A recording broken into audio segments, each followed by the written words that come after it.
এই চুলা ধরিয়ে দিলাম প্রথমে।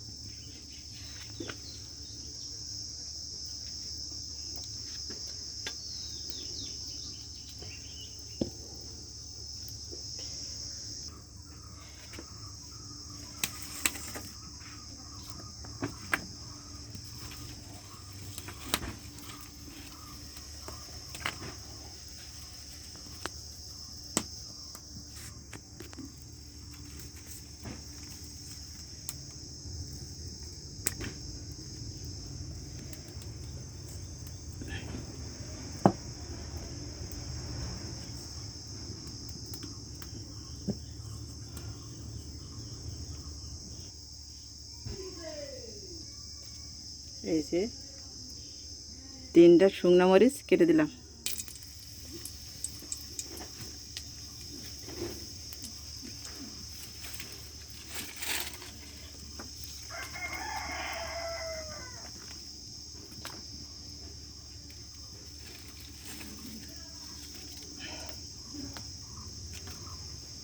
এই যে মরিচ ভাজা হয়ে গেছে, এবারে শাক দিয়ে দেবো। কি শাক জানেন? লাল ডামো, বত শাক, আর আছে তেলাকুচো শাক। এই যে এগুলো বত শাক, এই যে আর এটা তেলাকুচো শাক। এই আর লাল লাল ডেমো শাক, মানে লাল ডাঁটা শাকের ছোটো ছোটো বাসা। আর 2টা আলু কেটে দিয়েছি।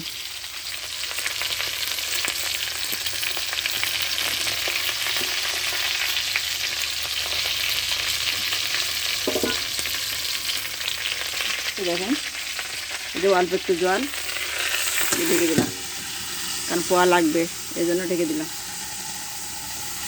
সামান্য একটু জল দিলাম। আমি 2 মিনিট পরে ঢাকনিটা উঠালাম।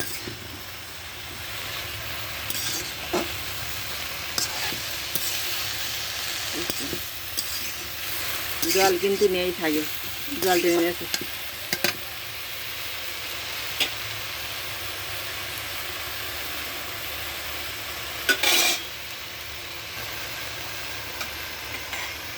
আমি আবারও 2 মিনিটের জন্য ঢেকে দিলাম।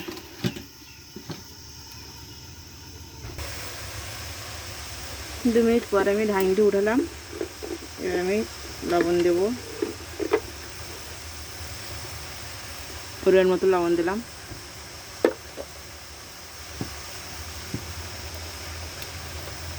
যে হলুদ দিলাম।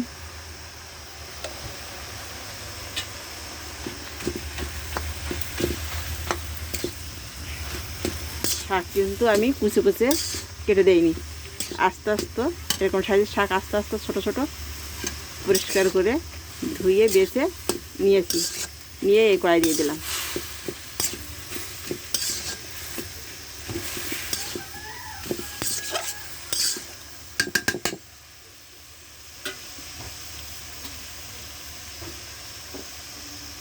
আমি আবারও ঢেকে দেবো 2 মিনিটের জন্য।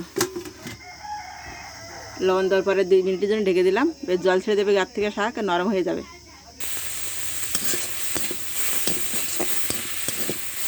আমি শাক পাত্রে ধুয়ে নেব।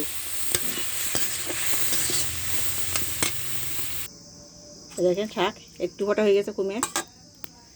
কড়ার থেকে নামিয়ে কড়া ধুয়ে আবার চাপিয়ে দিয়েছি।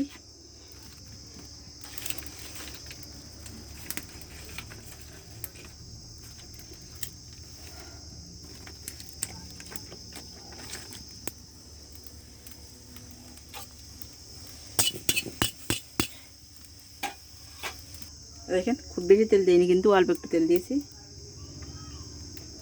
এটা পেঁয়াজ দেবো।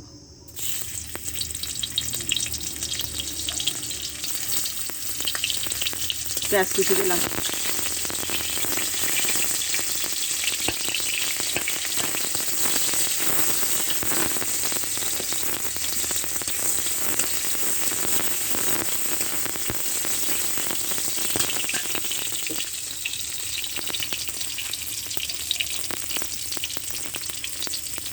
আর দেবো 5 ফোড়ন।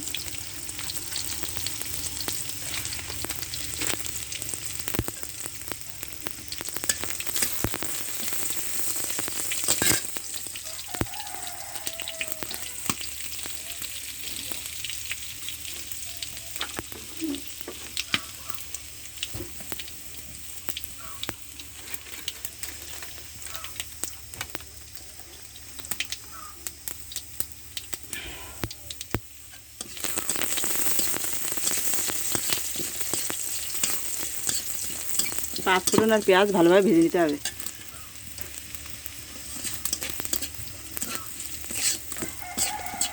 যারা পাঁচ ফোড়ন পছন্দ করেন না তারা হলো যে কালো জিরে না শাহি জিরা দিতে পারেন তেলে, পেঁয়াজের সাথে শাহি জিরা দেবেন।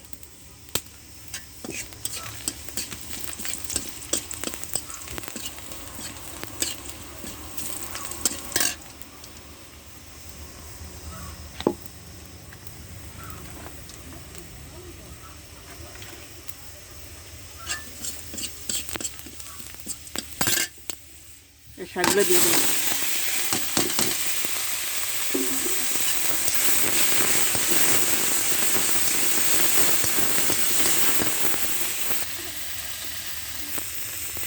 এবার এভাবে 2 মিনিটের মতো নেড়ে ছেড়ে নামিয়ে নেব।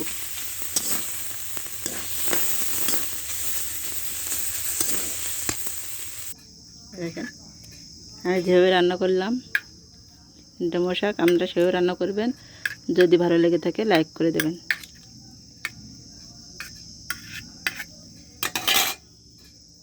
এভাবে রান্না করলে কিন্তু খেতে দারুণ হবে, আপনারা এভাবে রান্না করবেন।